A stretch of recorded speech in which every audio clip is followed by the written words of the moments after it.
بسم الله الرحمن الرحيم وإذ قال إبراهيم رب اجعل هذا بلدا آمنا وارزق أهله من الثمرات من آمن منهم بالله واليوم الآخر قال ومن كفر فأمتعه قليلا ثم أضطره إلى عذاب النار وبئس المصير।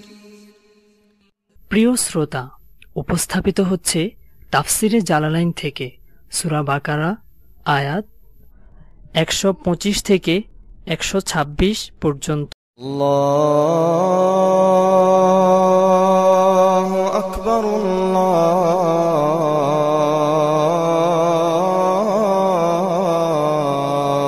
আকবার। বিসমিল্লাহির রহমানির রহিম। وَإِذْ جَعَلْنَا الْبَيْتَ الْكَعْبَةَ مَثَابَةً لِلنَّاسِ। ওই সময়টির কথা স্মরণ করো যখন আমি বাইতুল্লাহকে মানুষের জন্য প্রত্যাবর্তন স্থল বানালাম। বাইতুল্লাহকে মানুষের জন্য প্রত্যাবর্তন স্থল বানালাম। মাসাবাতান মারজিআন ইয়াসুবুনা ইলাইহি আই ইয়ারজিউনা ইলাইহি মিন কুল্লি জানিব। সব দিক থেকে তারা ফিরে আসে। বাইতুল্লাহকে আল্লাহ তাআলা এমন এক খুসুসিয়ত দিয়েছেন, সেখানে কেউ যখন যায় তো সে পুনরায় আবার যাওয়ার জন্য দৃঢ় সংকল্প করে। এই জন্য শব্দটা আসছে হলো মাসাবা। মাসাবা বলা হয় দ্বিতীয়বার যাওয়া। মারজিআন ইয়াসুবুনা ইলাইহি আই ইয়ারজিউনা ইলাইহি, বাইতুল্লাহর দিকে ফিরে আসে। তার মানে একবার আসার পর আবার ফিরে আসে, আবার আসে বাইতুল্লাহর কাছে। মিন কুল্লি জানিব ওয়া আমনা মাসদার ইসমে জরফের মানা আই মা'মানান লাহুম, এবং তাদের জন্য নিরাপদ জায়গা। আমি বাইতুল্লাহকে মানুষের জন্য প্রত্যাবর্তন স্থল এবং নিরাপদ জায়গা বানালাম। মা'মানান লাহুম মিনাজ যুলমি ওয়াল ইগারাত, জুলুম, লুটতারাজ, ইগারাত আল ওয়াকিআতি ফি গায়রিহি, যেগুলো অন্যান্য জায়গায় হতো। কানা রাজুলু ইয়ালকা কাতিলা আবিহি ফিহি, কোন ব্যক্তি হরমের সীমার ভিতরে তার বাবার হত্যাকারীকে পেত। ফালা ইউহাইয়িজুহু, কিন্তু সেই ব্যক্তির কতল হত্যায় তাকে ওই ব্যক্তিকে হত্যা করতে উদ্বুদ্ধ করত না। ফালা ইউহাইয়িজুর ফাইল হলো কতল, আর হুজমিরটা ফিরতেছে হলো ওই আর রজুলের দিকে। দেখো ফালা ইউহাইয়িজুহু এর উপরে ৫ নম্বর হাসিয়াটা দেখো, তাহলে পরিষ্কার হবে। দেখো ফালা ইউহাইয়িজুহু এর মানা হলো ফালা ইউহাররিকুহু কতলুহু আবাহু। ওই যে কাতেল কতলুহু, হুজমিরটা ফিরতেছিল কাতেলের দিকে। ফালা ইউহাররিকুহু, এই প্রথম হু সেটার মাঝে হলো আর রজুল, রজুলকে উদ্বুদ্ধ করত না। কতলুল কাতিলে আবাহু, কাতেল যে ওই রজুলের বাবাকে হত্যা করেছে, এই কতলটায় রজুলকে উদ্বুদ্ধ করত না। আলা কতলি কাতিলিহি, এই বুঝতে পারছো? ওয়াত্তাখিযু মিন মাকামি ইব্রাহিম মুসাল্লা, এবং তোমরা ইব্রাহিমের দাঁড়াবার জায়গাটিকে নামাজের জায়গা রূপে গ্রহণ করো, নামাজের জায়গা বানাও। ইব্রাহিমের দাঁড়াবার জায়গাটিকে তোমরা নামাজের জায়গা বানাও। ওয়াত্তাখিযু এটার আতফ হবে জাআলনার উপরে বিহাযফি কুলনা, তাহলে ইদ জাআলনা, এই জাআলনার উপরে আতফ হবে, তবে এখানে কুলনা একটা মাহযুফ, তাহলে এবারটা হবে ইদ জাআলনাল বাইতা মাসাবাতাল লিন-নাসি ওয়া আমনা ওয়া কুলনা ইত্তাখিযু মিন মাকামি ইব্রাহিম মুসাল্লা, এবং আমি তাদেরকে নির্দেশ দিলাম যে তোমরা ইত্তাখিযু আইয়ুহান নাস মিন মাকামি ইব্রাহিম হুয়াল হাজারুল্লাযী কামা আলাইহি ইনদা বিনাইল বাইত। মাকামে ইব্রাহিম দ্বারা উদ্দেশ্য হলো সেই পাথর যার উপর হযরত ইব্রাহিম আলাইহিস সালাম দাঁড়িয়ে কাজ করতেন। ইনদা বিনাইল বাইত, বাইতুল্লাহ নির্মাণ করার সময় যখন বাইতুল্লাহ নির্মাণ করার ইচ্ছে করলেন, তো প্রথমে ইব্রাহিম এবং ইসমাইল আলাইহিস সালাম দুজন দূর থেকে পাথর আনছেন, দুজন একসাথে পাথর আনছেন। আনার পরে মূল কাজটা করতেছিলেন হযরত ইব্রাহিম আলাইহিস সালাম, আর হযরত ইসমাইল আলাইহিস সালাম সহযোগিতা করতেছিলেন। তো আগের জামানায় পাথরের উপরে পাথর রাখতো, মাঝখানে মাটির লেপ দিত। পুরাতন বাড়ি ঘরগুলো এমন দেখা যায়, মাটির লেপ দেওয়া হইতো। তো মূল কাজটা করতেছেন হযরত ইব্রাহিম আলাইহিস সালাম, পাথর রেখে পাথর উপরে রাখতেছেন, আরেকটা পাথর রাখতেছেন। তো এরপরে যখন নিজের কদের থেকে উপরে উঠে গেছেন, তখন নিচে একটা পাথর রেখে ওই পাথরের উপরে দাঁড়িয়ে তিনি কাজটা করতেছিলেন। এরপরে যখন ওই পাথর দাঁড়িয়ে স্বাভাবিকভাবে যতটুকু ধরতে পারেন অতটুকু কাজ যখন করছেন, এর উপরের কাজটা যখন করার এরাদা করছেন, তখন পাথরটা আপনা আপনি উপর দিকে উঠে গেছে। এটা হযরত ইব্রাহিম আলাইহিস সালামের মুআজিজা ছিল, আপনি উপর দিকে উঠে গেছে। এরপরে যখন আবার তিনি নিচের দিকে নামতে ইরাদা করতেন, তো পাথরটা আবার নিচের দিকে নেমে যেত। তো এটা আপনি আপনি উপর দিয়ে উঠে যেত, আবার নিচে নেমে যেত। এই পাথরটাকে পরে তিনি হেফাজত করছেন, পরে আল্লাহ তাআলা সেটা হেফাজত পরবর্তীতে এটা হেফাজত করার ইন্তজাম করছেন। বনি ইসমাইলের মধ্যে এটা মাহফুজ ছিল, সেটাই হলো মাকাম ইব্রাহিম। এটা ইব্রাহিম আলাইহিস সালামের একটা খুসুসিয়ত, যে ইব্রাহিম আলাইহিস সালামকে আল্লাহ তাআলা এমন মাকবুলিয়ত দান করছেন যে ওনার সাথে মুতাআল্লিক ব্যক্তি বস্তুর দাম আল্লাহ তাআলা কত বাড়াই দিয়েছেন। হাজরা আলাইহিস সালামের একটা হরকতের উপরে কিয়ামত পর্যন্ত সব মানুষকে এই হরকতের নকল করার জন্য নির্দেশ দিয়েছেন। যেই পাথরের উপরে দাঁড়িয়ে তিনি বাইতুল্লাহটা নির্মাণ করছেন, সেই পাথরটাকে কিয়ামত পর্যন্ত হেফাজত করার ইন্তজাম করছেন, এবং পাথরটাকে এতটা মর্যাদা দিতেছেন যে পাথরটাকে সামনে রেখে নামাজ পড়াটা হাজিদের জন্য ওয়াজিব করার দিয়েছে। তো আসল হুকুম হলো পাথরটাকে সামনে রেখে নামাজ পড়া, কিন্তু যেহেতু মানুষের জন্য কষ্ট হবে, হরজ হবে, এই জন্য ঠিক একদম পাথরকে সামনে রেখে নামাজ পড়াটাকে ওয়াজিব করার দেয় নেই। নামাজ পড়াটা ওয়াজিব, যে কোনো এক জায়গায় করলেই হবে। মাসআলাটা মাকাম ইব্রাহিমকে সামনে রেখে নামাজ পড়াটা ভালো, কিন্তু যদি সেখানে সুযোগ না থাকে তাহলে মসজিদে হারামের যে কোনো এক জায়গায় পড়লেই হবে। আসল জায়গা হলো সেটা। একটা সাধারণ একটা পাথরকে ইব্রাহিম আলাইহিস সালামের সঙ্গে তাআল্লুকের কারণে কি পরিমাণ মর্যাদা দিয়েছেন আল্লাহ তাআলা। মুসাল্লা মাকানা সালাতিন বিআন তুসাল্লু খালফা রাকাতাই তাওয়াফ, বিআন তুসাল্লু খালফা রাকাতাই তাওয়াফ। তো পাথরের পিছনে, মানে পাথরটাকে সামনে রেখে যদি সম্ভব হয়, আর যদি সম্ভব না হয় তাহলে এই মসজিদে হারামের যে কোনো জায়গায় পড়লেই হবে।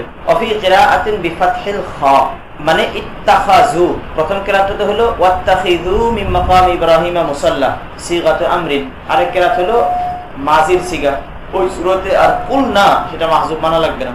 ওয়া আহিদনা ইলা ইব্রাহিম ওয়া ইসমাঈলা আন তাহিরা বাইতা লিত-তাইফিনা ওয়াল আকিফিনা ওয়ার রুকআইস সুজুদ। আমি ইব্রাহিম এবং ইসমাঈলকে নির্দেশ দিয়েছি যে তোমরা আমার ঘরকে পবিত্র রাখো, লিত-তাইফিন, তাওয়াফকারীদের জন্য, ইতিকাফকারীদের জন্য, এবং রুকু সেজদাকারীদের জন্য, অর্থাৎ নামাজীদের জন্য। আহিদনা ইলা ইব্রাহিম ওয়া ইসমাঈলা আমারনাহুমা আন আই বিআন বা মাহযুব তাহিরা বাইতিয়া লিত-তাইফিন, আমার ঘরটাকে পবিত্র রাখো। তো এখানে নির্দেশটা আল্লাহ তাআলা হযরত ইব্রাহিম এবং ইসমাঈল আলাইহিস সালামকে দিয়েছেন।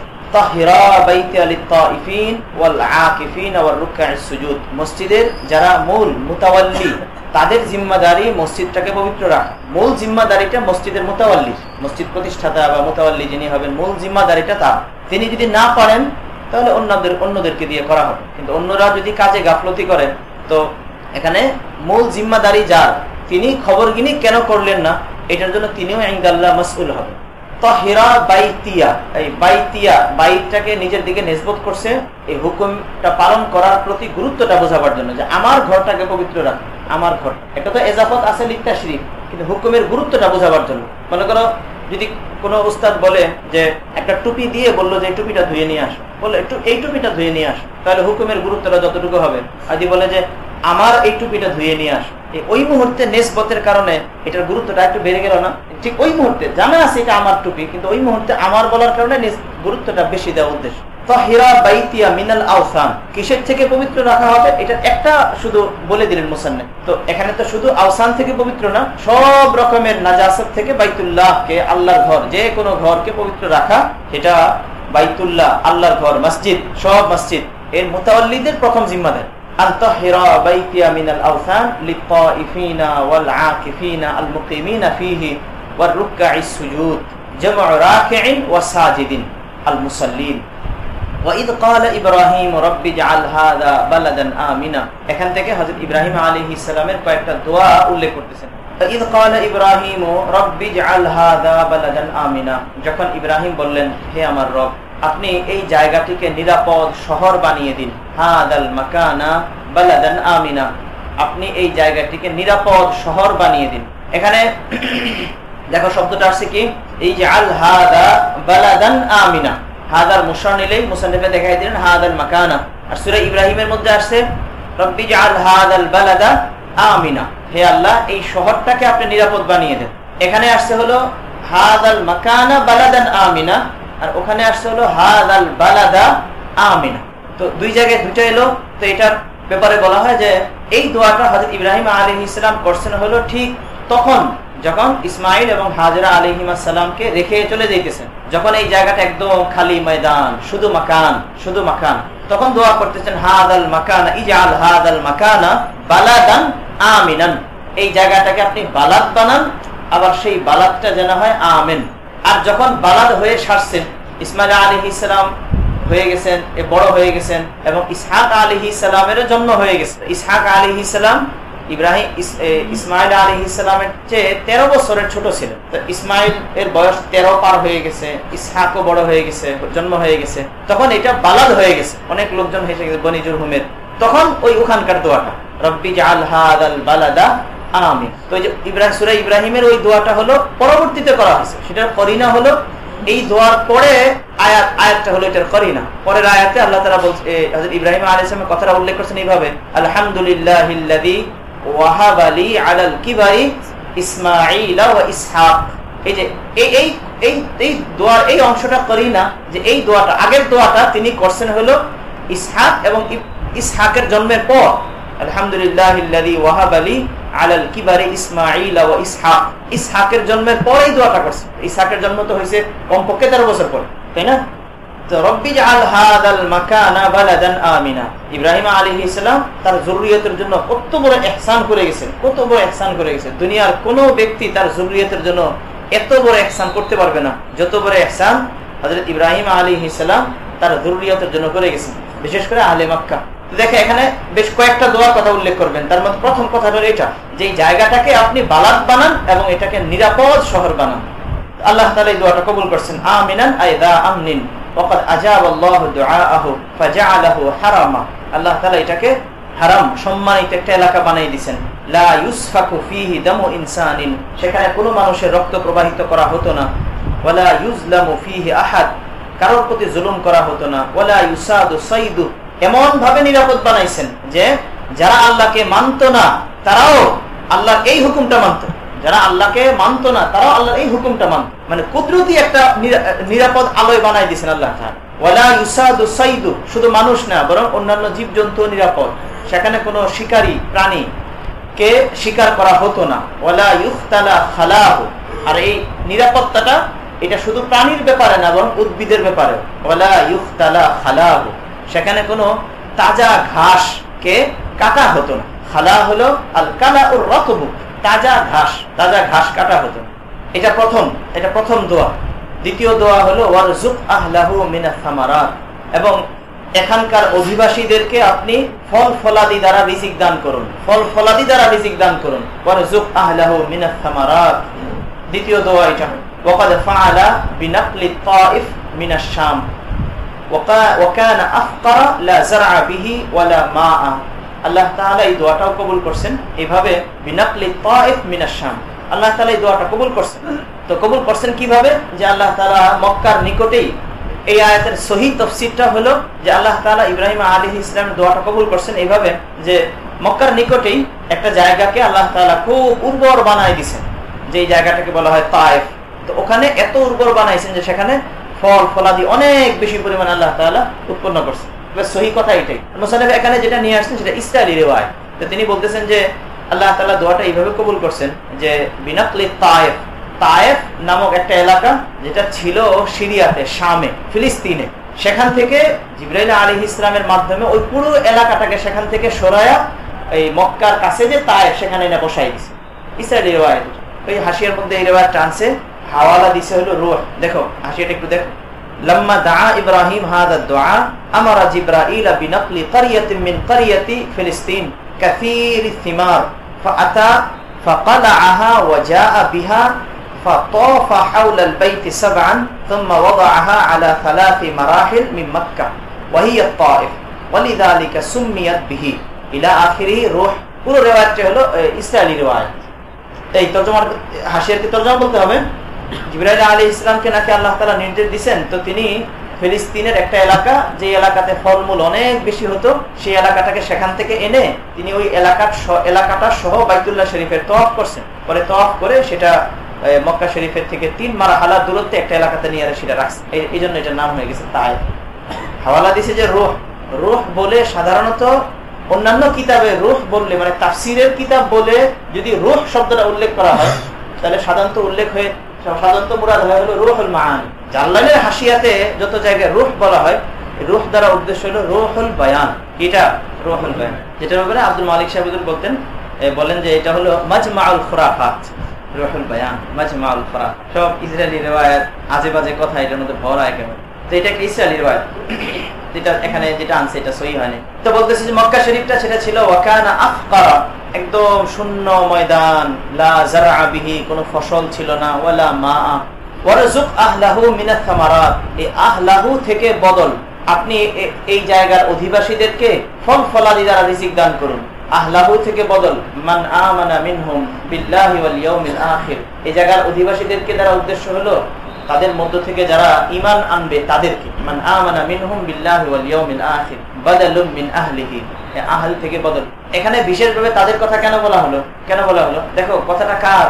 ইব্রাহিম আলাইহিস সালাম। সিফতে ইসলাম, সিফতে তাসলিমের মধ্যে যিনি একদম কামেল মুকাম্মাল, আল্লাহ তাআলা আগে ওনাকে একটা কথা দিয়ে তামবি করছেন। উনি প্রথমে বলছিলেন যে ওয়ামিন যুররিয়াতি, তো সাথে সাথে আল্লাহ তাআলা বলছিলেন লা ইয়ানালু আহদি আয-যালিমিন। তো এখানে কথাটা বলার সময় তিনি ওই কথাটা খেয়াল রাখতেছেন, দোয়া তো করতেছেন ওয়ারযুক আহলাহু মিনাত থামারাত, কিন্তু আহলাহু বলে আল্লাহ তাআলা ওই কথাটার মুআফিক তিনি আহলাহু বলে আবার সেটাকে তাখসিস করতেছেন যে আহলাহু মানে সবাইকে না, বরং মান আমানা মিনহুম বিল্লাহি ওয়াল ইয়াউমিল আখির, এই কথাটা বলতেছেন। খাসসাহুম বিদ-দুআ লাহুম, যে তাদেরকে বিশেষভাবে দোয়ায়ের মধ্যে খাস করেছেন।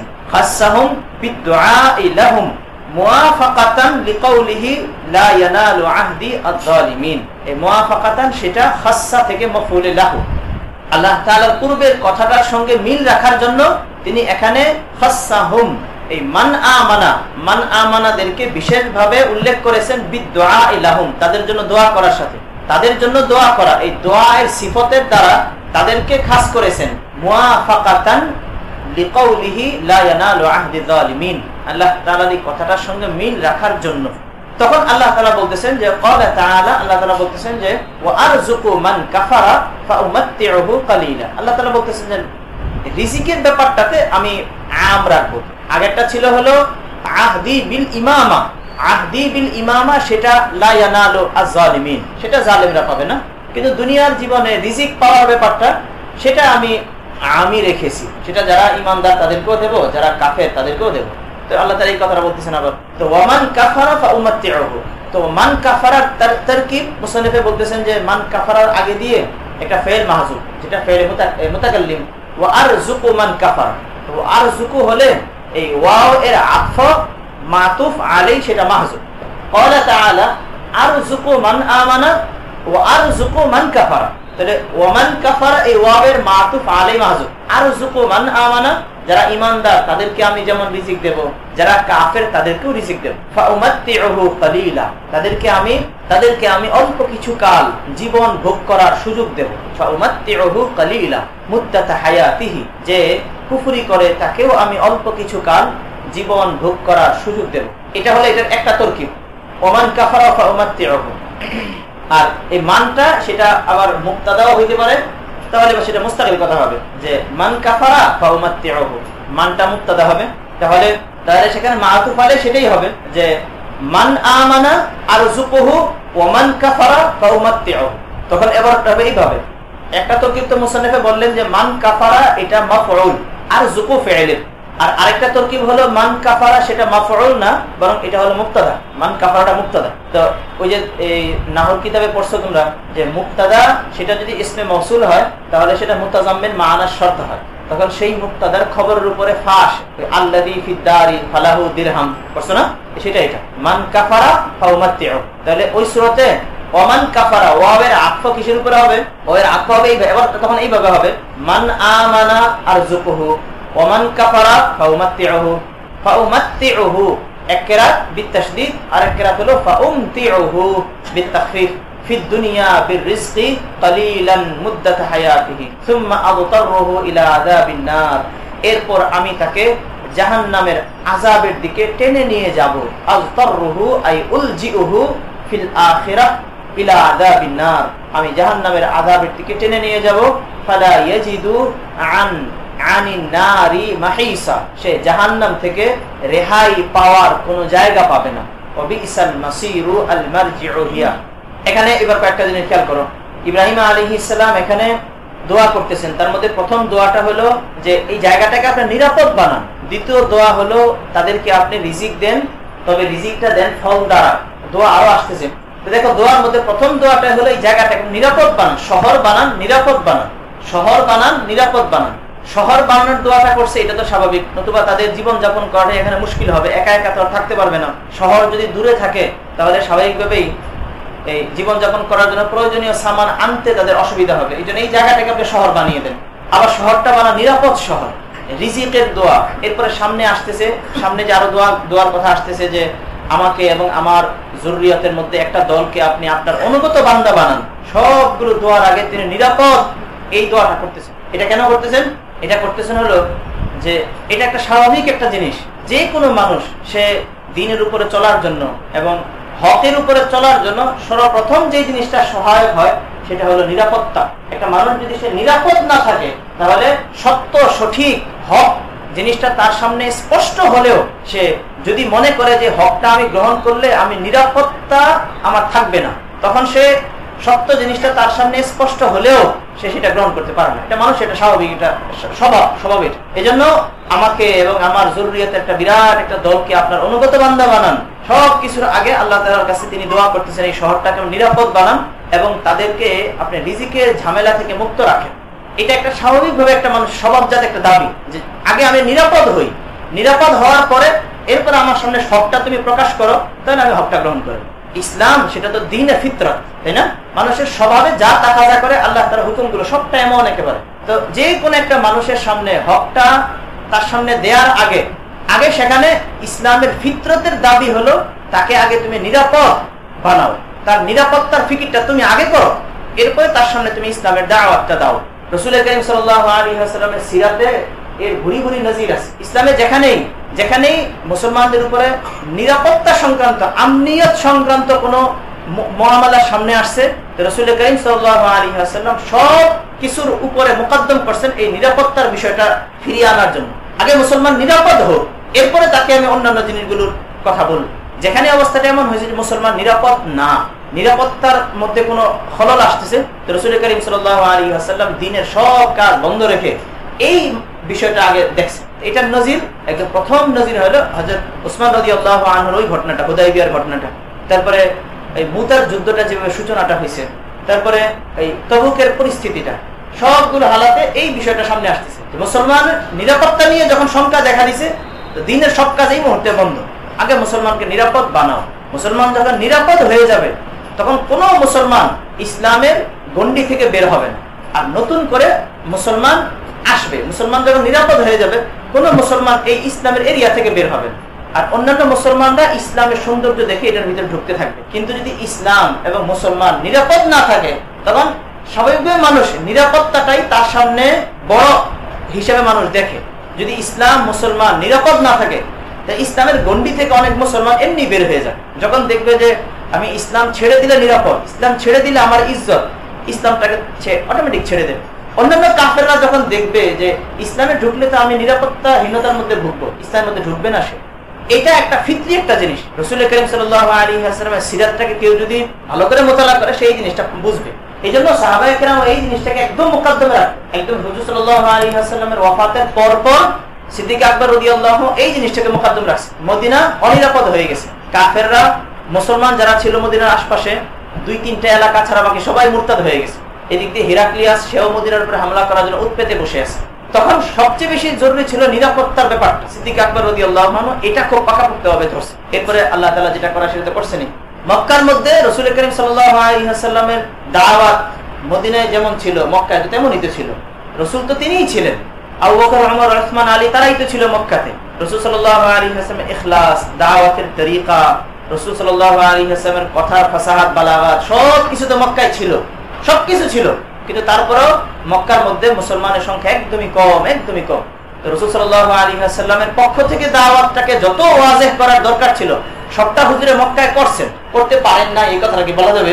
সবটা হুজুরে করছেন, কিন্তু তারপর মক্কার মধ্যে আমনিয়তের ইয়েটা পূর্ণ ছিল না। আল্লাহ তাআলার হিকমতটাই এমন ছিল, আমনিয়তের জিনিসটা যেহেতু পূর্ণ ছিল না, এই জন্য দেখা যায় যে মক্কার মধ্যে ইসলামের দাওয়াতটা ওইভাবে ছড়ায় নাই। হাত্তাকে যারা ইসলাম বুঝে ফেলছে তারাও এই আমনিয়তের কারণে ইসলামটাকে প্রকাশ করতে পারে না। কিন্তু যেই মদিনায় আসছে শুরু মদিনার মধ্যে আমনিয়তের বিষয়টা পরিষ্কার হয় নাই। কিন্তু যখন মক্কার কাফেরদের সাথে হুদায়বিয়ার চুক্তিটা হয়ে গেছে, এবার আমনিয়তটা মোকাম্মল হয়ে গেছে। যখন হুদায়বিয়ার চুক্তি হয়ে গেছে যে মক্কার কাফেররা কোনো মুসলমানকে উত্ত্যক্ত করবে না, মুসলমানরাও কারে জবরদস্তি করে কাফেরকে মুসলমান ইসলামের ভিতরে ঢুকাবে না, আমনিয়ত মোকাম্মল হয়ে গেছে। এবার হুদায়বিয়া সন্ধির পরে ইসলামের সংখ্যাটা একদম পুরো খুব তাড়াতাড়ি বেড়ে গেছে, একদম খুব তাড়াতাড়ি বেড়ে গেছে। হুদায়বিয়াতে সাহাবায়ে কেরাম আসছেন মাত্র 1400।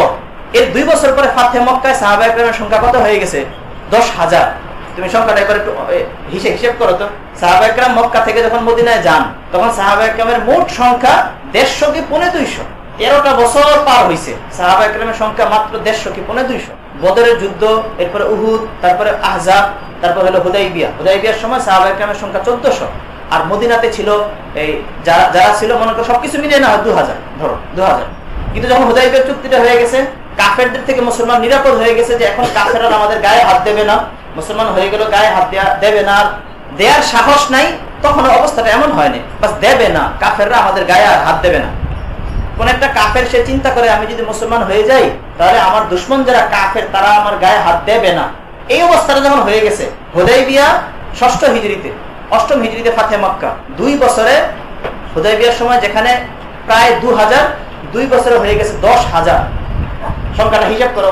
এই 8,000 মানুষ যে মুসলমান হয়েছে দাওয়াতের কারণে, কি মানে এই মক্কায় যেভাবে দাওয়াত দেওয়া হয়েছিল এই দাওয়াতের কারণে না আমনিয়তের ব্যাপারটা সুরাহা হয়ে গেছে। এই জন্য ফাতহে মক্কার সময় 8,000 সাহাবী, ফাতহে মক্কার 1 বছর কি 1.5 বছর পর বিদায় হজের সময় সাহাবীদের সংখ্যা কত হয়েছে? এই কথা হয়েছে 1.25 লক্ষ সাহাবী। এই 1.5 বছরে এত সংখ্যা বেড়ে গেছে, কি কারণে? শুধু আমনিয়ত। এই দ্বারা কি বোঝা গেল?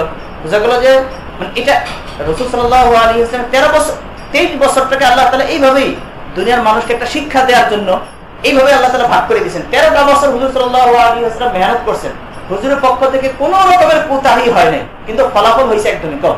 কিন্তু যে 13 শেষ হয়ে 10 শুরু হয়েছে, 10টা যত সামনে বাড়ছে, যত আমনিয়তের ব্যাপারটা পরিষ্কার হয়েছে, ঈমানদারদের সংখ্যা বাড়তে রয়েছে।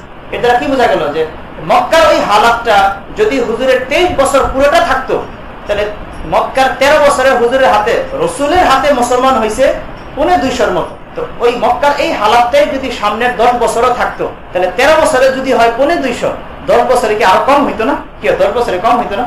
রাসূল করিম সাল্লাল্লাহু আলাইহি ওয়াসাল্লামের উপস্থিতিতে যদি 23 বছরে হয় মাত্র মনে করো 300, না হয় 150, আরো তো 150 ধরলাম, না হয় 400 ধরলাম।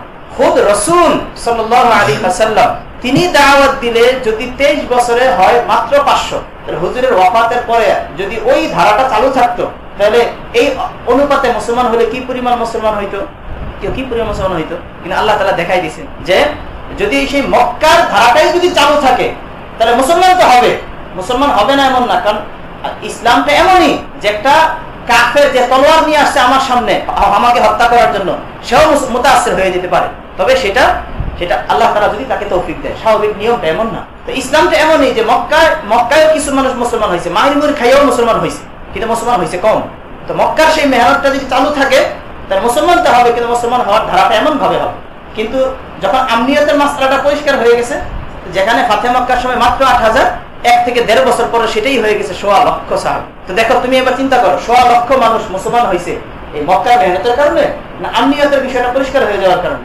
তো যদি ওই মক্কার অবস্থাটাই থাকতো তাহলে 1.25 লক্ষ মানুষ আর আজকে আমরা সাহাবী হিসেবে পাইতামই না। মক্কার অবস্থাটা দেখো, মক্কার অবস্থায় রাসূলের পক্ষ থেকে কোনো কুতাহি হয় নাই, কিন্তু খালিদ বিন ওলীদের মতো একজন ব্যক্তিকে ওই মক্কার মেহনতে মুসলমান বানাইতে পারে নাই। সুফিয়ান রাদিয়াল্লাহু আবু সুফিয়ানকে মুসলমান বানাইতে পারে নাই। আমর ইবনুল আসের মতো বিচক্ষণ একটা ব্যক্তি ইসলাম গ্রহণ করার পরে কি পরিমাণ বিচক্ষণতা দেখাইছেন যে আমর ইবনুল আস এই মানুষটাকে রাসূলের মেহনতে মুসলমান বানাইতে পারে নাই। মানে রাসূলের নিজের জবান দিয়ে, রাসূলের নিজের দিলের দরদ দিয়ে আমর ইবনুল আসের মতো ব্যক্তিটাকে মুসলমান বানাইতে পারে নাই। ইকরাম ইবনে আবি জাহলকে মুসলমান বানাইতে পারে নাই। হিন্দাকে মুসলমান বানাইতে পারে নাই। কি বোঝা গেল? মানে রাসূল সাল্লাল্লাহু আলাইহি ওয়াসাল্লামের সেই মেহনতটাই যদি বহাল থাকতো তাহলে এই মানুষগুলোকে ইসলামের ভিতরে ঢুকানোই যেত না। তো এই মানুষগুলো পরবর্তীতে একজন কি বীর হয়েছে, জেনারেল হয়েছে ইসলামের।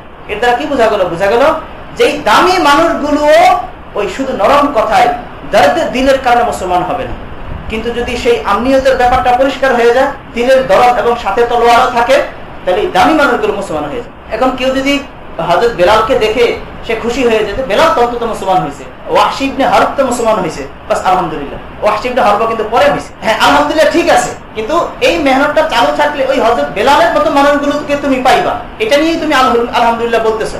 কিন্তু তুমি কিন্তু এই মেহনতটা চালু রাখলে খালিদ বিন ওলীদকে হারাইবা, আমর ইবনুল আসকে হারাইবা, কি বুঝে নাই?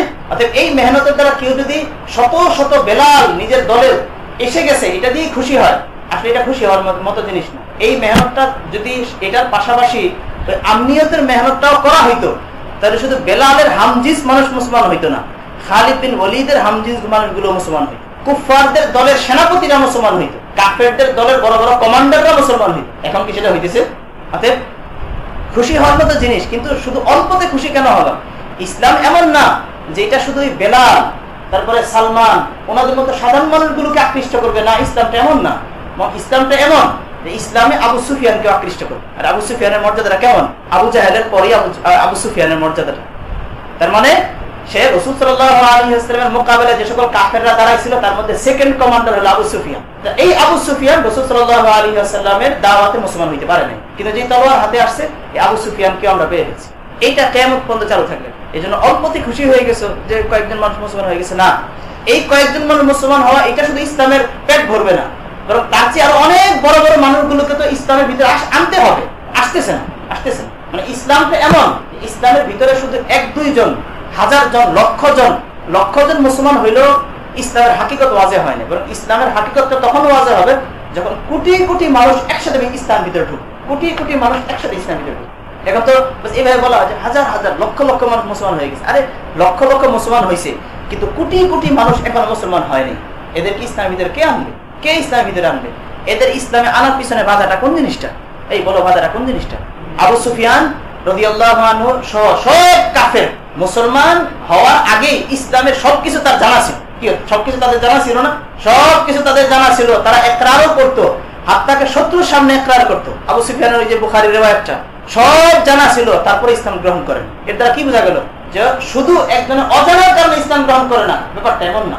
ব্যাপারটা এমন না, সব কিছু জানার পরেও আরেকটা বাধা থাকে। এটাকে হযরত ইবনে তাইমিয়া রাহিমাহুল্লাহ 2টা শব্দ দিয়ে সুন্দরভাবে বলছেন। এই কথা ভালো করে বুঝার যে কোনো জিনিস, যে কোনো হক জিনিস, সত্য জিনিস, স্পষ্ট জিনিস, নাফে জিনিস, সেটা মানার পিছনে মানুষের বাধা থাকে 2টা। লেখা লাগবে না, শুধু শুনো, সব কথা লিখো না, কিছু ভিতরে লেখো। যে কোনো হক জিনিস, নাফে জিনিস, এটা মানার পিছনে, গ্রহণ করার পিছনে মানুষের বাধা থাকে 2টা। একটা হলো জিনিসটা যে নাফে, এটা না জানা। একটা জিনিস নাফে, এটা জানে না, এই কারণে মানুষ এটা গ্রহণ করে না, এটা একটা বাধা। আরেকটা হলো এটা জানে কিন্তু তার মনে চায় না, এই কারণে মানে না। এই 2টা বাধার কারণে মানুষে কখনো হক জিনিসটাকে গ্রহণ করে না, নাফে জিনিসটাকে গ্রহণ করে না। কি বললাম? 2টা। একটা হলো জাহালাত, এটা কি মনে চায় না। এটাকে আরবিতে বলা হলো, একটা হলো শুবহা আর একটা হলো শাহওয়া। কি শুবহা আর একটা হলো শাহওয়া। একটা জিনিস নাফে, বাস্তবে এটা নাফে, উপকারী, এই উপকারী জিনিসটা মানুষে গ্রহণ করতেছে না। না করার পিছনে 2টা কারণ হবে। হয় এটা যে নাফে, এটার ব্যাপারে কারো শুভা আছে, এই শুভার কারণে সেটা গ্রহণ করে না। আরেকটা হলো এটা নাফে, যে এটার মধ্যে কোনো শুভা নাই, কিন্তু শাহওয়ার কারণে সেটা গ্রহণ করে না, মানে তার এটা মন চায় না, এই জন্য গ্রহণ করে। এখন শোনো যে অধিকাংশ মানুষ একটা জিনিস, তার একটা জিনিস নাফে, হক হওয়ার পরেও মানুষ গ্রহণ করে না। না করার পিছনে অধিকাংশ মানুষের ক্ষেত্রে কারণ হয় দ্বিতীয়টা, প্রথমটা না। মানে একটা জিনিস নাফে, বাস্তবিক নাফে নাকি না, এটা শোবার কারণে গ্রহণ করে না, এই পরিমাণটা মানুষের মধ্যে কম হয়। অধিকাংশ মানুষই এমন হয় যেটার মধ্যে তার কোনো শোভা নাই, কিন্তু তার মন চায় না, এই জন্য করে না। মানে নাফে জিনিস গ্রহণ না করার পিছনে শোভা, এটা সবার বেলায় কারণ না, কিছু কিছু মানুষের ব্যাপারে কারণ। কিন্তু আকসারের ব্যাপারে হলো শোভা নাই কিন্তু শাহওয়ার কারণে সেটা গ্রহণ করে। এটা সহজ একটা মেসাল বুঝো। যেমন ধরো ধূমপান বর্জন করা, এটা নাফে, স্বাস্থ্যের জন্য। এই কথাটা না জানার কারণে মানুষ ধূমপান করে। এই মানুষের সংখ্যাটা কয়জন? ধূমপান বর্জন করাটা নাফে, ধূমপান করাটা ক্ষতিকর, এই কথাটা জানা নাই, এই কারণে ধূমপান করে। মানে শোবার কারণে ধূমপান করে আছে মানুষ, কিন্তু জানা আছে ধূমপান করাটা ক্ষতিকর, জানা আছে না, শুধু প্রত্যেকটা ইয়াতে বক্সে লিখে দেয়, কিন্তু তারপরে মানুষ ধূমপান করতেছে। ধূমপান করাটা সে ছাড়তে পারতেছে না। এই ধূমপান করা যে ছাড়তে পারতেছে না, এটার কারণ কি? তার শোভা আছে না শাহওয়ার কারণে ছাড়তে পারতেছে না? শাহওয়ার। যারা মনে করো পর্দা করে না, মুসলমান মেয়ে পর্দা করে না, যে পর্দা এটা ইসলামের বিধান, এটা করলে তার ফায়দা আছে, এই ব্যাপারে তার শোভা আছে, এই শোভার কারণে পর্দা করে না, এই মানুষের সংখ্যা বেশি না কম? এই মানুষের সংখ্যা কম না? অধিকাংশদের ব্যাপার হলো তার জানা আছে ইসলামে পর্দা আছে, কিন্তু তার মনে চায় না, করতে মনে চায় না, এই কারণে সে পর্দাটা করে না। ব্যাপারটা এমন না। নামাজ যারা পড়ে না, যত মুসলমান নামাজ পড়ে না, শোভার কারণে নামাজ পড়ে না, এমন মানুষ আছে। নামাজটা যে ফরজ, এই ব্যাপারে নামাজটা ফরজ কিনা তার শোভা আছে, এই কারণে নামাজটা পড়ে না। ব্যাপারটা এমন। আকসারদের বেলায় হলো জানে নামাজ ফরজ, দাওয়াত দিলে তো বলে হুজুর জানি নামাজ ফরজ, কিন্তু আসলে পড়া হয় না। কি বোঝা যায়? নামাজের মতো নাফে জিনিস শোভা নাই, কিন্তু শাহওয়ার কারণে সে পড়ে না। এটা সবার বেলায়, সব ব্যাপারে, মানে এটা দুনিয়াবি ব্যাপার, দুনিয়াবি ব্যাপার। শোভার কারণে নাফে জিনিস গ্রহণ করে না এমন মানুষের সংখ্যা কম, শাহওয়ার কারণে গ্রহণ করে না এমন মানুষের সংখ্যাই বেশি। এখন শোভা দূর হয়ে গেলে, যারা শোভার কারণে করে না, শোভা দূর হয়ে গেলে তারা ওই জিনিসটা গ্রহণ করে নেবে। এখন শোভা, সন্দেহ, এটা দূর করার উপায় হলো আল বায়ান। শোভা দূর করেন কিসের দ্বারা? আল বায়ানের দ্বারা। কিসের দ্বারা? আল বায়ান। তো যাদের শোভার কারণে একটা জিনিস গ্রহণ করে না, তাদের সামনে যদি বয়ান এসে যায় তাহলে তারা শোভা দূর হয়ে যায়, বাস এটা হয়তো গ্রহণ করে। কিন্তু আকসার মানুষের অবস্থা হলো যে তারা শাহওয়ার কারণে কোন একটা হক জিনিস গ্রহণ করে। যাদের শাহওয়ার কারণে গ্রহণ করে না, তাদের যেহেতু কোনো শোভা নাই, এই জন্য তাদেরকে শুধু বয়ান করা হলে তারা কখনোই নাফে জিনিসটা গ্রহণ করবেন। যে সিগারেট খায় তার তো জানা আছে সিগারেট খেলে তার স্বাস্থ্যের ক্ষতি হবে, তারে তুমি বুঝাইতেছো যে সিগারেট খেলে এই ক্ষতি হবে, এই ক্ষতি হবে, এই ক্ষতি হবে, স্ট্রোক হবে, হৃদরোগ হবে, এই হবে, সেই হবে। আরে সব কিছু এত জানাই আছে, তুমি কি করতেছো? এটা জানা আছে। এর শাহওয়ার কারণে সিগারেটটা খাওয়া ছাড়ে না। এর শাহওয়াত দূর হবে কিসের দ্বারা? বিল বানান। কিসের দ্বারা? বিল বানান। বানান বলে কারে? বানান মূলত বলে হলো আঙ্গুলের মাথাটা।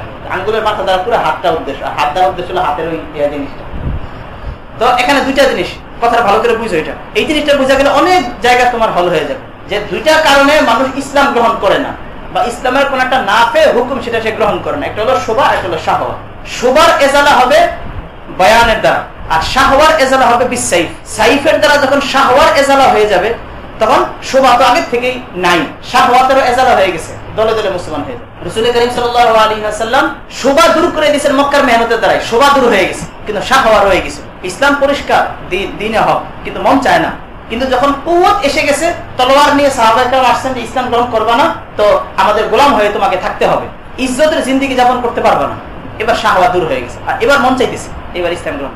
তো এই সাইফের ইয়াটা হলো কুওয়াত। সাইফটাকে অন্য শব্দ দিয়ে ব্যাখ্যা করা হবে কি? কুওয়াত, শক্তি। তো শোভা দূর হবে বয়ানের দ্বারা, আর শাহওয়া দূর হবে তাদের উপর শক্তি প্রয়োগ করার দ্বারা। শক্তি প্রয়োগ করা হলে অটোমেটিক শাহওয়াত দূর হয়ে যায়। এটা একটা সহজ একটা মেসাল বুঝো। মনে করো ভালো করে লেখাপড়া করলে নিজের জীবনটা বনবে, এই কথাটা তোমাদের কে না জানে? বলো, যারা সামনের টেবিলে, যারা একদম পিছনের টেবিলে, সবাই জানে না? ভালো করে লেখাপড়া করলে তোমারই উপকার হবে, এই কথাটা সবার জানা আছে না?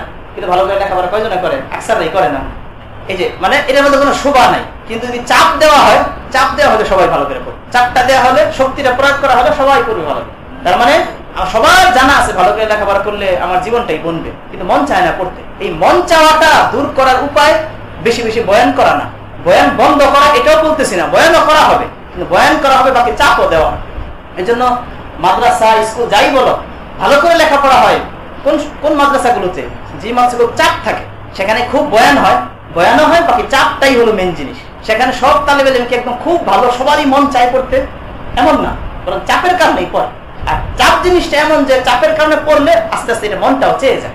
এই জন্য দেখবো যে তারিখের মধ্যে অনেক ঘটনা পাইবা যে কিছু কিছু সাহাবী মুসলমান হয়েছে শুধু তলোয়ারের ভয়ে। মুসলমান হওয়ার পর আমার কাছে ভালো লেগে গেছে, তলোয়ারের ভয়ে নিজের জানটা বাঁচাবার জন্য মুসলমান হয়েছে, কিন্তু পরে আমার কাছে ভালো লেগে গেছে। ইকরামা জান বাঁচাবার জন্য মুসলমান হয়েছে, সফওয়ান ইবনে উমাইয়া শুধু জানটা বাঁচাবার জন্য মুসলমান হয়েছে, কিন্তু পরে ভালো লেগে গেছে। এটা হলো শোভা আর শাহওয়াত। এখন একজনের শোভা একদমই নাই, তুমি তার এজালায় শোভা বারবার করতে আসো, এটার পিছনে তুমি তোমার জিন্দগি শেষ করতে আসো। অথচ তার শোভার কারণে সে ইসলাম গ্রহণ করতেছে না বা ইসলামের কোনো হুকুম মানতেছে না, ব্যাপারটা এমন না, বরং তার শাহওয়া হলো অসুবিধা। শাহওয়াত দূর করতে, শাহওয়াত দূর। যত মানুষ বেপরদা, যত মানুষ নামাজ ছাড়তেছে, সবার ব্যাপারটা এমনই। তাদের উপর তুমি যদি চাপ প্রয়োগ করতে পারো, সবাই নামাজ পড়তে শুরু করবে। আর নামাজ জিনিসটা এমন যে নামাজ পড়তে থাকলে অটোমেটিক তার কাছে ভালো লাগবে, অটোমেটিক তার কাছে ভালো লাগবে। তোমাদের মধ্যে আকসাররা পড়তে মন চায় না, কিন্তু যদি আমরা খুব ভালো করে চাপ দিতে পারতাম একদম প্রত্যেককে আলাদা আলাদা করে, তাহলে দেখা যাবে যে পড়া যখন শুরু করবা, পড়তে থাকলে অটোমেটিক ভালো লেগে যাবে। এরপর আর তলোয়ারটা রেখে দিলেও হবে, কিন্তু প্রথম তলোয়ারটা লাগবে, প্রথম তলোয়ার। এইটা হলো একটা ফিতরি একটা জিনিস। সাহাবায়ে কেরাম এই জিনিসটা বুঝতেন। আল্লাহ তাআলা আমাদেরকে এই জিনিসটা বোঝার তৌফিক দান করুন। তো দেখো এই যে যেটা বলতেছিলাম যে ইব্রাহিম আলাইহিস সালাম প্রথম দোয়া করতেছেন আমনিয়াতে, এটা হয়ে গেলে পরে গেল এমনি হয়। এরপর দ্বিতীয় দোয়াটা হলো ওয়ারযুক আহলাহু মিনাস সামারাত, আপনি এই এলাকার অধিবাসীদেরকে ফল ফলাদি দ্বারা রিজিক দেন। কি পরিমাণ ইহসান করেছেন হযরত ইব্রাহিম আলাইহিস সালাম আমাদের উপরে, বিশেষ করে মক্কাবাসীদের উপরে। তিনি এখানে যদি তাদের জন্য দোয়া করতেন যে আল্লাহ এই জমিনটাকে আপনি উর্বর করে দেন যেন এখানে ফলমূল অনেক বেশি পরিমাণে হয়, করতে পারতেন না? কি করতে পারতেন না? তাহলে কি হইতো যে মক্কার আশপাশ পুরোটা একদম উর্বর হয়ে যেত, এখানে ফলমূল অনেক বেশি হইতো। কিন্তু তাদের কাজ করে খেতে হতো, চাষাবাদ করতে হতো, তারপরে গিয়ে ফলমূল হইতো। কিন্তু ইব্রাহিম আলাইহিস এই দোয়াটা করেন নাই। তিনি দোয়া করতেছেন আল্লাহ তাদেরকে আপনি রিজিক দেন ফলমূল দ্বারা। ফলমূল কোন জায়গা থেকে ব্যবস্থা হবে? সেটা অন্য জায়গা থেকে ব্যবস্থা হবে, অন্য জায়গা থেকে ফলমূল এখানে আসবে, এখানে এরা শুধু বসে বসে ইবাদত বন্দেগী করবে। কারণ তিনি তো একদম প্রথমেই বলতেছেন যে আমি তাদেরকে এখানে যে রেখে যাইতেছি, আসকানতু মিন যুররিয়াতি বিওয়াদিন গায়রি যি জারইন, কি উদ্দেশ্যে? রব্বানা লিয়ুকিমুস সালাহ, এখানে আমার রাখার উদ্দেশ্যই হলো তারা নামাজ কায়েম করবে, মানে দিনের উপরে চলবে। তো মাকসাদের মধ্যে খলল হয় এমন কোন কাজে ব্যস্ত হোক, এটা আমি চাই না। অতএব আপনি রিজিকের ইন্তজাম করেন, বাইরে থেকে রিজিক আসে। আর রিজিকের মধ্যে সবচেয়ে উমদা রিজিক হলো সামারাত। এই জন্য জান্নাতের বিবরণ আসলে দেখবে সামারাতের কথা আসে, সামারাতের কথা আসে। গোশতের কথা আসলে প্রথমে আসে পাখির গোশত, ওয়ালাহমি তাইরিম মিম্মা ইয়াশতাহুন। এজন্য পাখির গোশত কিন্তু সবচেয়ে সুস্বাদু। তো রিজিক দ্বারা সামারাত দ্বারা রিজিক দিতে বলতেছে। এখন দেখো সামারাত, সামারাতের বললে এটার মেজদাকে আউয়াল তো হলো গাছের সামারা, সামারাতুশ শাজার। কিন্তু সামারা শব্দের মূল অর্থটা কি? মূল অর্থ কি? নতিজা, মানে একটা জিনিস থেকে আরেকটা জিনিস যেটা বের হয়, একটা জিনিস থেকে যেটা বের হয় সেটা হলো ওই জিনিসটার সামারা। এখানে সামারা দ্বারা সবকিছুর সামারা উদ্দেশ্য, সবকিছুর সামারা উদ্দেশ্য, শুধু গাছের সামারা না। এটা করি না হলো ওই কোরআনে অন্য আয়াত, ইউজুবা ইলাইহি সামারাতু কুল্লি শাই, ইউজুবা ইলাইহি সামারাতু কুল্লি শাই, মক্কাবাসীদের দিকে আসবে সব কিছুর সামারা। এখানে কুল্লি শাই, কুল্লি শাজার না, সব গাছের সামারা না, বরং সব শাইয়ের সামারা। মেশিন থেকে যেটা বের হয় সেটা মেশিনের সামারা। তো শাইয়ের শব্দটা একদম আম, কি কথাটা বুঝতে পারো নাই? সব কিছুর সামারা। তো এই যে যত নতুন যত কিছু উৎপাদিত হইতেছে সবগুলো হলো মেশিনের সামারা, মেশিনের সামারা। ইব্রাহিম আলাইহিস সালামের দোয়াটা ছিল সামারাত। আর এই দোয়াটা আল্লাহ তাআলা কিভাবে কবুল করছে? যারা মক্কা শরীফে আমরা তো এখনো যাইনি, আল্লাহ তাআলা আমাদেরকে নিয়ে যাক খুব তাড়াতাড়ি। ওনারা বলেন যে মক্কার এরিয়াতে সবকিছু পাওয়া যায়, একেবারে দুনিয়া সবকিছু পাওয়া যায়। সামারাতু কুল্লি শাজার তো পাওয়া যায়, সামারাতু কুল্লি শাইইন ও পাওয়া যায়, সবকিছু পাওয়া যায় মক্কা শরীফে। এই যে ওয়াজুক আহলা, কিন্তু ওরা ওখানে বসে বসে শুধু খাইতেছে। ওদের মধ্যে যারা ভালো মানুষ তারা তো ঠিকই ইবাদত বন্দেগী করতেছে, আর খারাপ মানুষ তো থাকবেই, যেটা এখানে বুঝাও যাইতেছে। ওয়াজুক আহলাহু মিনাস সামারাত। আচ্ছা, ওই ইয়ার পাওয়া বলে ভিন্ন একটা কথা শুরু করতেছে। হ্যাঁ, এক হাদিস সাহেব বলছিল যে ওখানে পাট শাকটা পর্যন্ত পাওয়া যায়, পাট শাকটা পর্যন্ত পাওয়া যায়। ওখানে তো সবকিছু ফ্রিজ করে রাখে, তো দোকানগুলো সবগুলো ওই যে আর্সেন গেটের সফটওয়্যার মতো, তো সবকিছু পাওয়া যায়, কেন পাট শাকটা পর্যন্ত পাওয়া যায়, লাউ পাতাও পাওয়া যায়। وآخر دعوانا الحمد لله رب العالمين.